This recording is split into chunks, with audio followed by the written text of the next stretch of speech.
সুপ্রিয় ভিউয়ার্স, আসসালামু আলাইকুম। দেশ ও প্রবাস কাছে কি দূরে যে যেখান থেকে আমাদের ভিডিওগুলো দেখতেছেন সকলকে সালাম, আসসালামু আলাইকুম।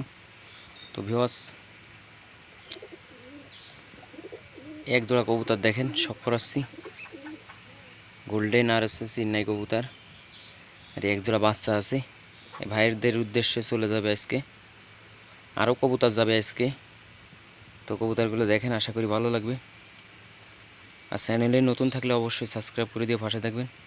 তো আপনাদের যদি কারোর কোনো ভাইয়ের খাবার লাগে, প্ল্যান করা খাবার, আমার লক দেবেন, আমি দেবো ইনশাল্লাহ। তো দেখাচ্ছি আপনার খাবারের কোয়ালিটি, দেখতে থাকুন। এই যে খাবারের ধারা দেখেন, যদি প্ল্যান করা খাবার লাগে আপনাদের দেওয়া যাবে, অসুবিধা নেই। তো আশা করি ভালো লাগবে। আর অবশ্যই যদি ভালো লাগে চ্যানেলে সাবস্ক্রাইব করে দিয়ে পাশে থাকবেন। তো পরবর্তী ভিডিও দেখার জন্য অবশ্যই পাশে থাকবেন। তো ভালো থাকেন সকলে, আসসালামু আলাইকুম।